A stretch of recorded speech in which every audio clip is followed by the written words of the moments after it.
Il fait partie des investisseurs de Qui veut être mon associé ? Sur M6. Et lorsqu'il se décide à apporter une aide financière aux entrepreneurs de l'émission, c'est dans sa poche qu'il pioche. Il faut dire qu'il peut se le permettre. En effet, Anthony Bourbon est à la tête d'une immense fortune de 100 millions d'euros. Qu'il dépense pour des petits plaisirs que peu peuvent s'offrir. Chaque mercredi, M6 diffuse un nouvel épisode de Qui veut être mon associé ? Le principe est simple, plusieurs investisseurs écoutent les pitchs de jeunes, ou moins jeunes, entrepreneurs à la recherche de ressources financières. Parmi les businessmen présents, les téléspectateurs retrouvent Marc Simoncini, fondateur du site de rencontres mythiques, ou encore Anthony Bourbon, qui a connu le succès en lançant les bars Repas Feed. Ce dernier, ancien SDF, est désormais à la tête d'une immense fortune. Dans le podcast Legend de Guillaume Play sur YouTube, il se livre sur ses millions et ce qu'il en fait.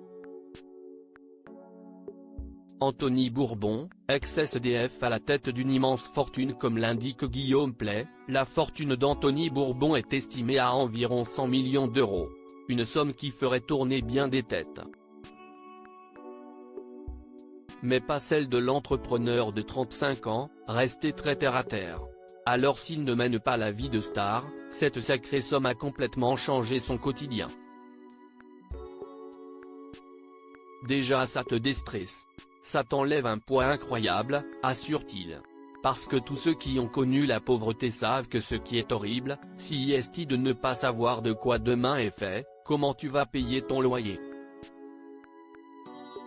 C'est aussi de recevoir un courrier où on te dit que tu dois 300 € en plus, et là ça te casse dans ta projection du mois. Avoir cette liberté de savoir que tu peux payer tes crédits, tes loyers, tes voitures, tes vacances. C'est incroyable. Ça te donne une grande bouffée d'air frais. Anthony Bourbon, qui veut être mon associé ? S'offre des plaisirs simples pas donnés. Mais avec 100 millions d'euros sur le compte, forcément Anthony Bourbon s'offre des plaisirs simples que peu peuvent se permettre. Je ne vais pas lésiner sur le confort perso. Typiquement, j'ai un chef qui me fait à manger, tous les soirs je reçois les plats par un livreur, confie-t-il. L'entrepreneur ne cuisine donc toujours pas lui-même, et c'est d'ailleurs de ce manque d'envie de se mettre au fourneau qu'est né son projet Feed. Il a également investi dans un super matelas, le meilleur possible. Il coûte 10 000 balles, fait 2 mètres sur 2 mètres, où il y a un surmatelas avec une intelligence artificielle qui va pousser la bonne température en fonction de ton corps avec des capteurs thermiques. En bref, pour lui c'est du confort à gogo, pas d'excès malvenu. Tu réalises que c'est toujours les mêmes choses qui perdent, l'alcool, la drogue, l'argent, les meufs, l'ego.